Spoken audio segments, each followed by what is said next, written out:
बिस्मिल्लाहिर्रहमानिर्रहीम। I hope कि आप सब खैरियत से होंगे। डियर स्टूडेंट्स, आज के इस वीडियो में हमारा टॉपिक है मैग्नेटिक प्रॉपर्टीज़ ऑफ सॉलिड। अगर आपको याद हो, इसी चैप्टर 17 में हमने सबसे पहले सॉलिड की मैकेनिकल प्रॉपर्टीज़ को डिस्कस किया था। फिर हमने डियर स्टूडेंट्स सॉलिड की इलेक्ट्रिकल प्रॉपर्टीज़ को देखा था। तो आज हमारे पास सॉलिड की मैग्नेटिक प्रॉपर्टीज़ है, मैग्नेटिक प्रॉपर्टीज़। तो इसमें सबसे पहले हम एम्पेयर्स व्यू को यहाँ पे डिस्कस करेंगे और फिर उसके बाद यहाँ पे मॉडर्न व्यू देखेंगे। तो स्टार्ट करते हैं जी एम्पेयर व्यू से कि उसने सबसे पहले एक स्मॉल बार मैग्नेट लिया जिसका फील्ड कुछ इस तरह से था। अब ये फील्ड लाइंस कैसे ड्रा करते हैं, ये आप क्लास 10th में प्रैक्टिकल परफॉर्म कर चुके हैं कि जब आपने एक बार मैग्नेट लिया था तो उसके फील्ड लाइंस को इमेजिनरी तौर पर ड्रा किया था। वो कुछ इस तरह की दिखती थी। और ये बात भी आप जानते हैं कि मैग्नेट का जो एक्सटर्नल मैग्नेटिक फील्ड की डायरेक्शन होती है वो क्या होती है, नॉर्थ टू साउथ। तो यहाँ पे देखें नॉर्थ से फील्ड निकल रहा है और साउथ में ही हो रहा है। और ये बात भी आप जानते हैं क्लास 10th में चैप्टर नंबर 15 के एक्सरसाइज में MCQs करके आए बैठे हैं कि मैग्नेट का जो इनसाइड फील्ड होता है वो उसकी डायरेक्शन साउथ टू नॉर्थ होती है। अब यहाँ पे देखें एक्सटर्नल नॉर्थ टू साउथ और इंटरनल साउथ टू नॉर्थ, तो ये लूप नहीं बन गया। तो इसका मतलब मैग्नेटिक फील्ड लाइंस लूप बनाती हैं, इलेक्ट्रिक फील्ड लाइंस लूप नहीं बनाती। और ये बात हम आपको प्रीवियस चैप्टर्स के अंदर MCQs के तौर पे बता चुके हैं। अब डेस्टिनेशन उसने क्या किया कि एक सिंगल लूप ऑफ वायर ली और उसमें करंट को फ्लो कराया। तो उस करंट की वजह से जो फील्ड आया वो कुछ इस तरह का था। और करंट की यहाँ पे डायरेक्शन उसने डॉट और क्रॉस से रिप्रेजेंट की हुई है कि डॉट का मतलब आउट टू द पेज और क्रॉस का मतलब इन टू द पेज। ये देखें ना, ये एक सिंगल लूप है, सर्कल शेप। अब इसको उसने ऐसे रखा हुआ है यहाँ पे, तो उसकी सिर्फ फ्रंट साइड आपको नज़र आ रही है, ये वाली। उसकी बैक साइड भी होगी लेकिन आपको सिर्फ फ्रंट नज़र आ रही है। और करंट ऐसे फ्लो कर रहा है, ऐसे, ये ऐसे, ठीक। ये करंट की डायरेक्शन है। तो अब यहाँ पे वही लूप अगर हम बनाए हैं तो ये देखें, ये करंट यहाँ से निकल रहा है ना और ये ऐसे जा रहा है, ये लूप की बैक साइड। तो ये आ गई करंट की डायरेक्शन। अब आपको डिस्टेंस प्रीवियस चैप्टर में हम बता चुके हैं, अगर करंट की डायरेक्शन हो तो आप मैग्नेटिक फील्ड की डायरेक्शन फाइंड आउट कर सकते हैं। कौन सा रूल आपको पढ़ाया था और बाकायदा सिखाया था कि कैसे फाइंड आउट करते हैं। करंट की डायरेक्शन में ये फिंगर आपने सेट की, डॉट का मतलब आउट टू द पेज, तो ये out to the page set हो गई। अब ये फिंगर जा रही हैं क्रॉस की तरफ, ये देखें इन टू द पेज, सही। तो थंब आपको बताएगा मैग्नेट का नॉर्थ पोल। तो इसका मतलब थंब तो इस तरफ आ रहा है ना, ये देखें ऐसे, तो ये बन गया नॉर्थ पोल। तो नॉर्थ से फील्ड निकल रहा है, साउथ में जा रहा है। तो अब इस फील्ड को गौर से देखें, ये जो फील्ड आ रहा है इस लूप की वजह से, वो तो बिल्कुल उसी तरह का नहीं है जैसे यहाँ पे स्मॉल बार मैग्नेट का है, बिल्कुल उसी तरह का है। तो एम्पेयर्स भी यही सोचने बैठ गया कि यार यहाँ पे तो हमें पता है कि भाई चार्जेस क्या हैं मोशन में, तो मोशन ऑफ चार्जेस की वजह से जो फील्ड आ रहा है वो तो बिल्कुल उसी तरह का है जैसे मैग्नेट का फील्ड है।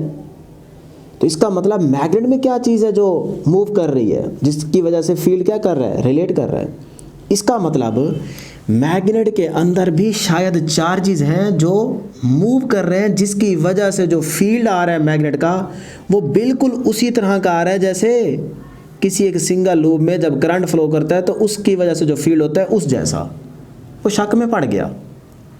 फिर उसने क्या देखा, सेकंड पॉइंट, कि स्मॉल बार मैग्नेट की बजाय लॉन्ग बार मैग्नेट दिया। लॉन्ग बार मैग्नेट का फील्ड ये था। इसी तरह उसने यहाँ पे सिंगल लूप की बजाय क्या लिए, बहुत सारे लूप लिए, वो सोलेनॉइड बन गया। और सोलेनॉइड को आप चैप्टर 14 में डिटेल में पढ़ के बैठे। जब इस सोलेनॉइड में करंट फ्लो कराया तो उसकी वजह से जो फील्ड हुआ उसको कुछ इस तरह से ड्रा किया गया। अब सोलेनॉइड की वजह से जो फील्ड है वो तो बिल्कुल उसी तरह का नहीं है यहाँ पे जैसे एक लॉन्ग बार मैग्नेट का फील्ड है। अब उसको कन्फर्म हो गया कि यार यहाँ पे तो करंट फ्लो कर रहा है जिसकी वजह से फील्ड ऐसा आ रहा है, और ये वाला फील्ड तो बिल्कुल उसी तरह का है जैसे लॉन्ग बार मैग्नेट का फील्ड है। तो इस बार मैग्नेट के अंदर इसका मतलब चार्जेस हैं जो मूव करते हैं जिसकी वजह से फील्ड क्या कर रहा है, मैच कर रहा है। उसने यही अपना नज़रिया दिया। कुछ लोग मान गए, कुछ लोगों ने कहा नहीं नहीं नहीं नहीं ये नहीं हो सकता, चलो अभी ना मानो फिर। तो उस टाइम हमारे पास क्योंकि एटम को इतना अच्छा स्टडी नहीं किया गया था, जिसकी वजह से एम्पेयर की इस बात को ना तो गलत कहा गया और ना ही इतना ठीक कहा गया। लेकिन उसने अपनी जो ऑब्जर्वेशन दी वो बिल्कुल ठीक थी। ये हमें बाद में पता चला। तो क्या आया जी, मॉडर्न व्यू आया। अब मॉडर्न व्यू में एक चीज़ तो आपके पास कंफर्म थी कि भाई मोशन ऑफ चार्जेस की वजह से फील्ड प्रोड्यूस होता है, ठीक, मोशन ऑफ चार्जेस की वजह से फील्ड प्रोड्यूस होता है। अब एटम पे अगर गौर करें, एटम पे, तो एटम में पॉजिटिव चार्ज भी होंगे, नेगेटिव चार्ज भी होंगे, यानी कि एटम के न्यूक्लियस में प्रोटॉन और न्यूट्रॉन, तो प्रोटॉन पे कौन सा चार्ज है, पॉजिटिव, और उसके ऑर्बिट में क्या है, इलेक्ट्रॉन, तो इसका मतलब इलेक्ट्रॉन पे कौन सा चार्ज है, नेगेटिव। तो चार्जेस तो आ गए ना, जो मोशन में भी हैं, तो इसका मतलब फिर एटम मैग्नेट बन गया ना, तो इसका मतलब यहाँ पे भी मैग्नेटिक फील्ड है। इसका मतलब थोड़ा थोड़ा हिंट मिलने लग गया कि भाई एम्पेयर शायद ठीक कह रहा था। चलो अभी थोड़ा और आगे चलते हैं।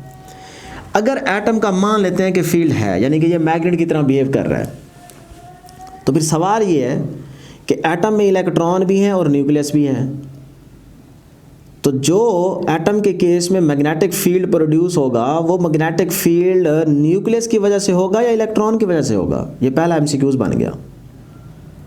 तो क्यों ना हम यहाँ पे पहले न्यूक्लियस की वजह से मैग्नेटिज्म देख लेते हैं और फिर इलेक्ट्रॉन की वजह से मैग्नेटिज्म देख लेते हैं। तो इसीलिए हमने अलग अलग यहाँ पे हेडिंग मेंशन की है। तो number 1, magnetism due to nucleus. अब न्यूक्लियस की दो मोशन होंगी, एक ऑर्बिटल और एक स्पिन। तो पहले देखते हैं ऑर्बिटल मोशन ऑफ न्यूक्लियस। अब डियर स्टूडेंट्स, ये बात आप पढ़ते आ रहे हैं कि भाई न्यूक्लियस तो बाउंड होता है, तो अब उसमें एटम्स क्या होंगे, टाइटली बाउंड होंगे। एटम्स एक जगह से दूसरी जगह नहीं जा सकेंगे, तो जब जा ही नहीं सकेंगे तो ऑर्बिट में मूव कैसे करेंगे, नहीं कर सकेंगे ना, तो इसीलिए मैग्नेटिक फील्ड भी प्रोड्यूस नहीं होगा। तो no magnetic field is produced, ठीक है जी। अब स्पिन मोशन, तो न्यूक्लियस की स्पिन मोशन की वजह से ज़रूर मैग्नेटिक फील्ड प्रोड्यूस होगा, लेकिन वो मैग्नेटिक फील्ड इतना वीक होगा, इतना कम प्रोड्यूस होगा कि आप उस फील्ड को इजीली निगलेक्ट कर सकते हैं। फिर तभी निगलेक्ट करेंगे ना जब उस फील्ड को किसी के साथ कंपेयर कर रहे होंगे कि थोड़ा या ज़्यादा है, बिल्कुल। तो जब इलेक्ट्रॉन का फील्ड अभी हम यहाँ पे पढ़ेंगे, तो उस इलेक्ट्रॉन के फील्ड के साथ जब आपने इस न्यूक्लियस की स्पिन मोशन के वाले फील्ड को कंपेयर किया तो वो बहुत कम था, इतना कम कि ना होने के बराबर, इसीलिए आपने उसको निगलेक्ट कर दिया। तो अगर जनरली पूछा जाए तो आपने कहना है भाई न्यूक्लियस की स्पिन मोशन की वजह से फील्ड प्रोड्यूस होता है। अगर स्ट्रिक्टली स्पीकिंग पूछा जाए तो फिर कहना है नहीं, क्योंकि आपने उसको इजीली निगलेक्ट कर दिया। क्लियर हो गया जी। अब second point, magnetism due two electron. Electron की भी ऑर्बिटल मोशन होती है और स्पिन मोशन भी होती है। तो ऑर्बिटल मोशन की वजह से देखते हैं कि फील्ड प्रोड्यूस होगा कि नहीं होगा। तो याद रखिएगा, अब इलेक्ट्रॉन ऐसे ऑर्बिट में मूव कर रहा है, मोशन में है ना, तो ये देखें ये किस तरह का बिहेवियर है। ये तो एक सिंगल लूप नहीं बन गया, जैसे यहाँ पे आपने एक सिंगल लूप का फील्ड शो किया था, यहाँ पे भी तो एक सिंगल इलेक्ट्रॉन की जो मोशन है वो बिल्कुल एक सिंगल लूप जैसी आ रही है। तो इसका मतलब यहाँ फिर फील्ड तो प्रोड्यूस होगा। तो इसीलिए हमने लिखा स्मॉल फील्ड, क्योंकि एक इलेक्ट्रॉन की बात कर रहे हैं ना, तो उसकी वजह से स्मॉल फील्ड प्रोड्यूस होगा। और जो यहाँ पे स्मॉल फील्ड प्रोड्यूस होगा वो बिल्कुल उसी तरह का आ रहा है जैसे आपके पास एक सिंगल करंट कैरिंग लूप में आ रहा था। क्लियर। अब जैसे बहुत सारे इलेक्ट्रॉन होंगे ना, तो उन सारों की वजह से जो फील्ड होगा वो थोड़ा थोड़ा ऐड होकर अच्छा खासा बन जाएगा। अब आ जाए जी इलेक्ट्रॉन की स्पिन मोशन। तो स्पिन मोशन की वजह से तो वाकई फील्ड प्रोड्यूस होगा, यहाँ पे भी हमने देख लिया था न्यूक्लियस के केस में। तो यहाँ पे भी इसका मतलब इलेक्ट्रॉन की स्पिन मोशन की वजह से भी फील्ड होगा। अब ये स्पिन मोशन वाला फील्ड और ये ऑर्बिटल मोशन वाला फील्ड, ये दोनों हो जाएंगे ऐड हो गए, जो आपको रिजल्टेंट फील्ड मिलेगा वो थोड़ा अच्छा खासा मिलेगा। और वो रिजल्टेंट फील्ड बिहेव करेगा जैसे आपके पास एक टाइनी बार मैग्नेट का फील्ड करता है। तो अब यहां से क्या एमसीक्यूज पूछा जा सकता है कि भी आप बताएं जो मैग्नेटिज्म का इफेक्ट है वो एटम के न्यूक्लियस की वजह से है या इलेक्ट्रॉन की वजह से है। तो शाबाश सोच के बताएं।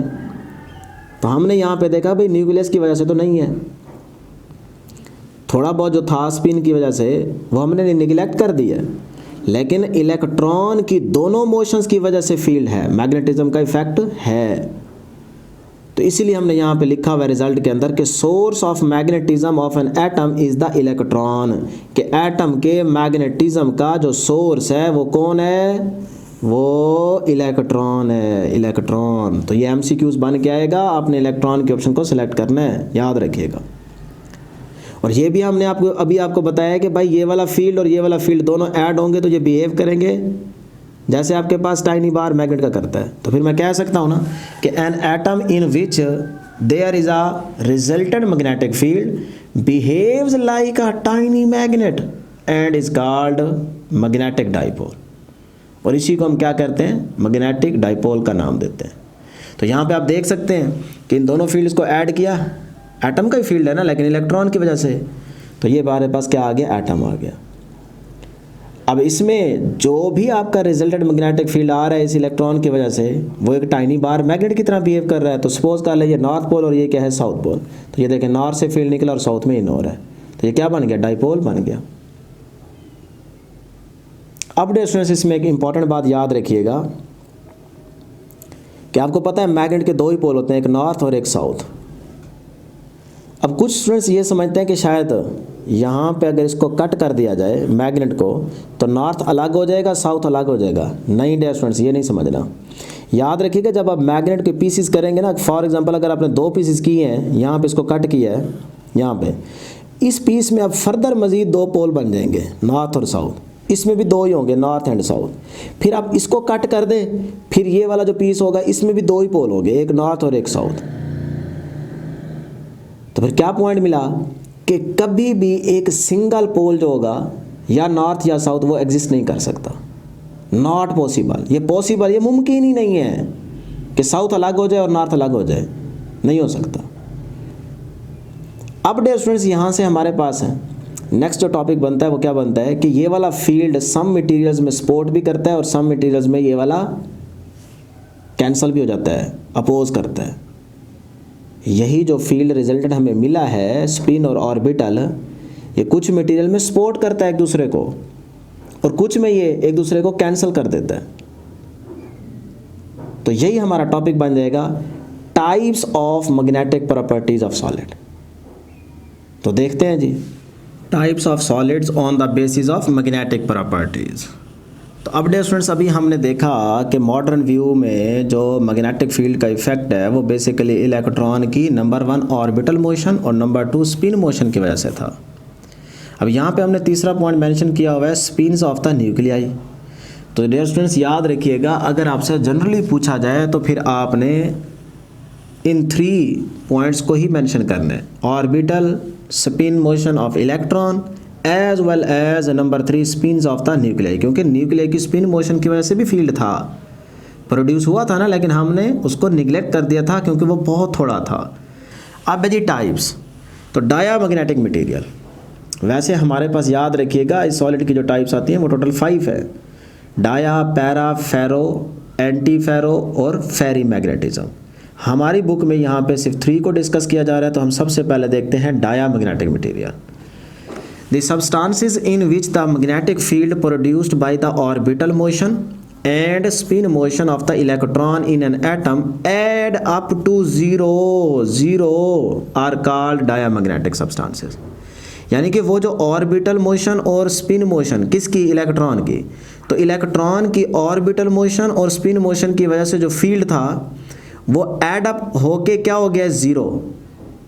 जब वो फील्ड एक दूसरे को कैंसिल कर देगा, रिजल्ट आपको 0 मिलेगा, तब आप समझ जाएंगे वो मटेरियल आपका कौन सा है, डायामैग्नेटिक। तो डायामैग्नेटिक मटेरियल में रिजल्टेंट क्या आता है, फील्ड 0। इसको याद रखिएगा, एमसीक्यूज भी बन सकता है। फिर क्यों 0 आता है, क्योंकि इंटरनल और एक्सटर्नल फील्ड एक दूसरे को कैंसिल कर देते हैं।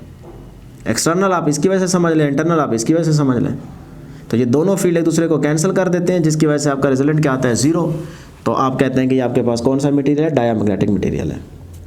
या आप यूँ भी कह सकते हैं कि जब आप डायामैग्नेटिक मटेरियल को किसी एक्सटर्नल फील्ड में रखते हैं तो उस डायामैग्नेटिक मटेरियल का इंटरनल फील्ड एक्सटर्नल फील्ड के अपोजिट हो जाता है, वो एक दूसरे को कैंसिल कर देते हैं, रिजल्ट फिर 0। ये भी आप बात समटाइम्स कर सकते हैं, ठीक है। और हम यहाँ के ऑर्बिटल और स्पिन मोशन को डिस्कस कर रहे हैं, तो आप इन्हीं के मुताबिक भी यहाँ पे कह सकते हैं कि भाई ये दोनों फील्ड एड अप होकर क्या हो जाते हैं, 0।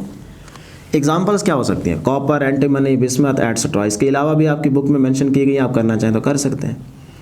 Diamagnetic substances are feebly repelled by the magnet. तो इन मटेरियल के करीब जब आप किसी मैग्नेट को लेके जाते हैं तो आप देखते हैं कि वो बहुत थोड़ी फोर्स के साथ फीबली एक दूसरे को क्या कर देते हैं, रिपेल कर देते हैं।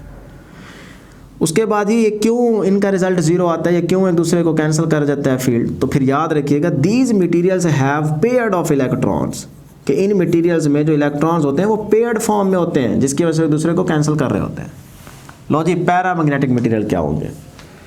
The substances in which the orbital and spin motion of electrons in an atom support each other, support यहाँ पे ऑर्बिटल और स्पिन मोशन की वजह से जो फील्ड है वो एक दूसरे को सपोर्ट कर रहा है। And the atom behaves like a tiny magnet. तो फिर अगर एक दूसरे को फील्ड सपोर्ट कर रहा है तो ओवरऑल आपको रिजल्ट जो मिलेगा या रिजल्टेंट जो फील्ड मिलेगा वो बिहेव करेगा लाइक अ टाइनी मैग्नेट, एक टाइनी मैग्नेट की तरह वो बिहेव करेगा।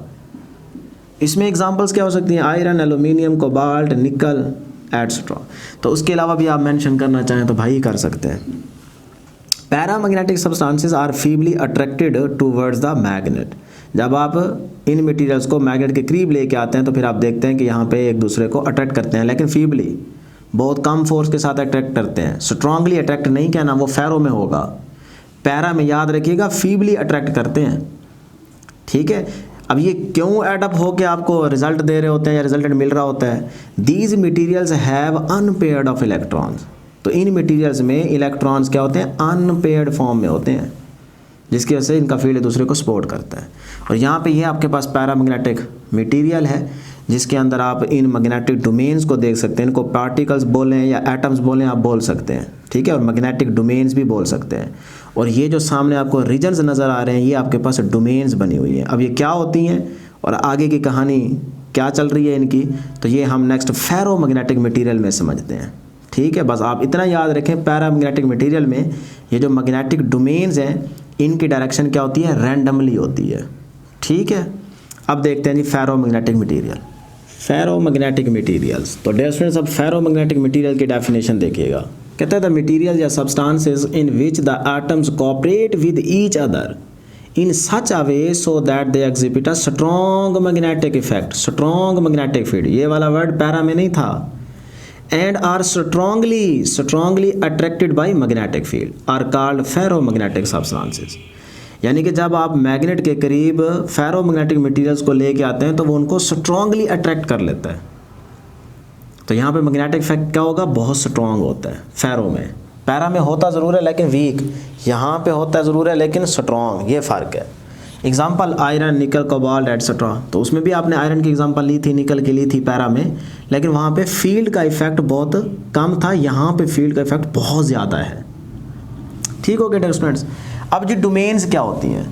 तो यहाँ पे डियर स्टूडेंट्स हमारे पास एक अनमैग्नेटाइज्ड मटेरियल है या जिसको आप पैरामैग्नेटिक मटेरियल भी कह सकते हैं। तो इसमें ये जो छोटे छोटे आपको स्मॉल रीजन्स नज़र आ रहे हैं, ये यानी कि एक सिंगल क्रिस्टल को हमने छोटे छोटे रीजन्स में डिवाइड कर दिया है। ये जो रीजन्स हैं ये आपके पास डोमेन्स कहलाते हैं। और उन डोमेन्स के अंदर फिर क्या एग्जिस्ट कर रहे हैं? पार्टिकल्स कह लें, एटम्स कह लें, मैग्नेटिक मूवमेंट्स कह लें या मैग्नेटिक डोमेन्स कह लें, ये आपकी मर्ज़ी है, जो आपको नाम अच्छा लगे वही आप बोल सकते हैं। तो हर डोमेन के अंदर क्या है? एटम्स हैं, ठीक।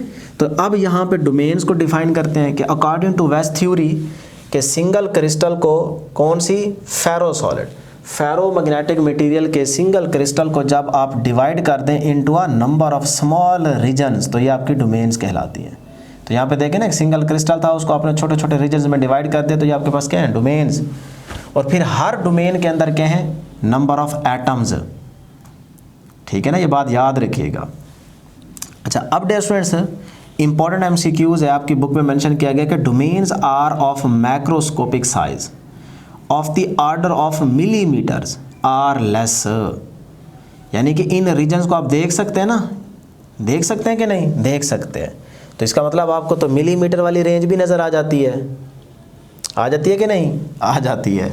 तो ये तो उससे भी थोड़ी सी बड़ी है ना, तो इसका मतलब ये मैक्रोस्कोपिक लेवल है, ठीक है। तो इसका साइज़ क्या होगा? मैक्रोस्कोपिक। ये भी आपसे एमसीक्यूज में पूछा जा सकता है। नेक्स्ट है जी, हर डोमेन के अंदर जो एटम्स एग्जिस्ट कर रहे होंगे उनका जो ऑर्डर होगा ना वो होगा 10 raise to power 12 to 10 raise to power 16। ये बड़ा इंपॉर्टेंट एमसीक्यूज है, बोर्ड में आ चुका है। हर एक डोमेन, इस डोमेन के अंदर जो एटम्स की तादाद है वो ये है, इसके अंदर भी वही है, इसके अंदर भी वही है, यानी कि इस रेंज के अंदर लाई कर रहे होंगे। और समटाइम्स ये वाली अगर आपको एमसीक्यूज में ऑप्शन नज़र ना आए तो फिर आप ये भी लगा सकते हैं, क्योंकि किसी किसी बुक में ये भी मेंशन किया गया 10⁻⁹ to 10⁻15। उसके बाद है each domain is magnetised to saturation, यानी कि हर एक डोमेन के अंदर जो नंबर ऑफ एटम्स होंगे ना ये मैग्नेटाइज्ड हो चुके होंगे, यानी कि इन सारे एटम्स की डायरेक्शन एक जैसी होगी। ऐसे इसमें जितने भी होंगे उन सारों की डायरेक्शन एक जैसी होगी। तो देखिए मैग्नेटाइज भी होगी डोमेन, और ये इतनी हो गई कि सैचुरेट हो गई, यानी कि ऐसा पॉइंट आ गया है कि अब ये सारे के सारे एटम्स या मैग्नेटिक डोमेन्स जो हैं ये सारी की सारी एक ही डायरेक्शन में रहेंगी, ये वापसी अपनी डायरेक्शन को चेंज नहीं कर पाएंगी। तो सैचुरेट होगी ना, कांस्टेंट हो गया ना, एक जैसा रिजल्ट हो गया। नेक्स्ट है each domain behaves as a small magnet with its own north and south poles. हर एक जो डोमेन आपको नज़र आ रही है ना, ये वाली डोमेन, ये एक मैग्नेट की तरह यहाँ पे बिहेव कर रही होगी, स्मॉल मैग्नेट की तरह। तो उसके अंदर इसका मतलब फिर दो ही पोल बन रहे होंगे, नॉर्थ पोल और साउथ पोल। तो हर डोमेन एक मैग्नेट की तरह बिहेव कर रही होगी और हर डोमेन के अंदर दो ही पोल बन रहे होंगे, नॉर्थ एंड साउथ। ये बड़ी इंपॉर्टेंट बातें याद रखिएगा। अब डियर स्टूडेंट्स, इस अनमैग्नेटाइज्ड मटेरियल को मैग्नेटाइज कैसे करें, तो हेडिंग देंगे आप मैग्नेटाइजेशन की। तो आपके पास दो ही तरीके हैं इसको मैग्नेटाइज करने के, जो हम यहाँ पे मेंशन करने जा रहे हैं। पहला तरीका ये है कि आप इस मटेरियल को उठाएं, अनमैग्नेटाइज्ड मटेरियल को उठाएं और किसी मैग्नेट के मैग्नेटिक फील्ड में पुट कर दें। तो होगा क्या कि ये जो मैग्नेटिक डोमेन्स है ना, ये जो आपको एटम्स नज़र आ रहे हैं, पार्टिकल्स इनको बोल सकते हैं, ये आहिस्ता आहिस्ता आहिस्ता आहिस्ता अपने आप को अलाइन करना स्टार्ट कर देंगे, यानी कि एक ही डायरेक्शन में आते जाएंगे। ये सारी जो आपके पास यहाँ पे मैग्नेटिक डोमेन्स होंगी, ये सारी आहिस्ता आहिस्ता आहिस्ता आहिस्ता अपने आप को तरतीब में लेके आएंगी। एक वक्त आएगा कि आपके पास हर डोमेन के अंदर जितने भी एटम्स होंगे वो सारे एक ही डायरेक्शन में आ जाएंगे। देखें सारे हर डोमेन के अंदर अपने अपने डायरेक्शन में सेट हो गए हैं। फिर आप थोड़ा और फील्ड को स्ट्रॉन्ग करेंगे तो एक टाइम आएगा कि वो सारे डोमेन्स की जो एटम्स की डायरेक्शन होगी वो सारे डोमेन्स में एक जैसी हो जाएगी, यानी कि हर डोमेन में जितने भी एटम्स होंगे ना, देख रहे हैं यहाँ पे, हर डोमेन के अंदर जितने भी एटम्स होंगे या मैग्नेटिक डोमेन्स होंगी वो सारी की सारी एक ही डायरेक्शन में आ जाएंगी, अपने आप को सेट कर लेंगी। तब आपका मटेरियल फेरो मैग्नेटिक मटेरियल ही होता है, लेकिन वो मैग्नेटाइज हो चुका होता है। एक तरीका है ये। दूसरा तरीका क्या है कि आप उसी पैरामैग्नेटिक मटेरियल को या अनमैग्नेटाइज्ड मटेरियल को स्ट्रॉन्ग फील्ड में रखने के बजाय एक सोलेनॉइड कॉइल लें और उसको किसी बैटरी के साथ कनेक्ट कर दें और उसमें से करंट पास करवाएं। तो जब आप करंट पास करवाएंगे तब भी आपके पास वो जो मटेरियल होगा वो मैग्नेटाइज हो जाएगा। कैसे कि जैसे जैसे करंट इंक्रीज होता जाएगा फील्ड का इफेक्ट बढ़ता जाएगा, तो उस फील्ड के इफेक्ट की वजह से डोमेन्स के अंदर जो मैग्नेटिक डोमेन्स होंगी ये अपने आप को अलाइन करती जाएंगी, सेट करती जाएंगी, ये एक दूसरे को कॉपी करना स्टार्ट कर देंगी। इस रीजन के अंदर ये वाली जो डोमेन्स हैं ये सारी की सारी जिस डायरेक्शन में होंगी उसी डायरेक्शन में इस डोमेन की सारी पार्टिकल्स या एटम्स अपने आप को सेट कर लेंगे। इसी तरह इस डोमेन के भी सेट कर लेंगे, हर डोमेन के पार्टिकल सेट हो जाएंगे, एक ही डायरेक्शन में आ जाएंगे, तब आपका मटेरियल मैग्नेटाइज हो जाता है। तो आप यहाँ पे देखें ये सारे डोमेन्स के अंदर जितने भी एटम्स होंगे सारों की डायरेक्शन क्या आ रही है, एक जैसी एक जैसी एक जैसी। अभी ये होने की सेट कर रहे हैं, कोशिश कर रहे हैं, यानी कि ये वाली डोमेन्स भी चाह रही हैं कि हम ऐसे हो जाएं, ये वाली भी चाह रही है कि हम ऐसे हो जाएं, ये वाली भी चाह रही है कि हम ऐसे हो जाएं, ये वाली भी कोशिश कर रही है कि ऐसे हो जाएं। तो जैसे जैसे आप करंट को इंक्रीज़ करते जाएंगे जो थोड़ी बहुत बची होंगी वो भी अपने आप को अलाइन कर लेंगी, सेट कर लेंगी इसी डायरेक्शन में। ये कौन सी डायरेक्शन है, एक्सटर्नल फील्ड। तो इसका मतलब जब आप अनमैग्नेटाइज्ड मटेरियल को एक स्ट्रॉन्ग फील्ड में प्लेस करते हैं तो फिर जो भी एक्सटर्नल फील्ड की डायरेक्शन होती है उस डायरेक्शन में मैग्नेटिक डोमेन्स अपने आप को सेट कर लेती हैं। तो इस तरह आपके पास फेरो मैग्नेटिक मटेरियल क्या हो जाता है, मैग्नेटाइज हो जाता है। तो मैग्नेटाइज कब होगा, जब सारे डोमेन्स के अंदर मैग्नेटिक डोमेन्स की डायरेक्शन क्या होगी, एक जैसी। तब आप कह सकते हैं कि अब ये आपके पास फेरो मैग्नेटिक मटेरियल मैग्नेटाइज हो चुका है। अब डिस्टेंस डीमैग्नेटाइज कैसे होगा, ये वाला डीमैग्नेटाइज भी हो सकता है, बिल्कुल हो सकता है। आप क्या करें, नंबर 1 आप हीट अप्लाई कर दें। जैसे जैसे आप यहाँ से हीट अप्लाई करेंगे तो इसका मतलब यहाँ पे थर्मल काइनेटिक एनर्जी, उसकी वजह से ये इनकी मूवमेंट स्टार्ट होगी, मूवमेंट होगी तो कोई इधर कोई इधर कोई इधर कोई इधर, डायरेक्शन चेंज हो जाएगी। तो इसका मतलब मटेरियल क्या हो गया, डीमैग्नेटाइज। कोई दूसरा तरीका है, बिल्कुल है, कि आप उसी को ज़ोर से कहीं ना कहीं किसी न किसी जगह पे हिट कर दें बाय हैमरिंग। तो जब आप हिट करेंगे तो फिर उसके एटम्स की जो पोजीशन होगी उसमें चेंज आ जाएगा ना, हल्का फुल्का इधर उधर चले जाएंगे, ठीक है। तो जैसे ही वो डिस्टर्ब होंगे तो इसका मतलब मटेरियल आपका क्या हो गया, डीमैग्नेटाइज हो गया। अब जी लास्ट पॉइंट बड़ा इंपॉर्टेंट और एमसीक्यूज और डेफिनेशन आती है, Curie temperature. The temperature above which a ferromagnetic substances becomes paramagnetic are called Curie temperature. क्या कहता है, कहता है वो ख़ास टेम्परेचर जिस टेम्परेचर से थोड़ा सा आप टेम्परेचर बढ़ाएं तो आपका मटेरियल फेरोमैग्नेटिक ना रहे बल्कि पैरामैग्नेटिक मटेरियल बन जाए।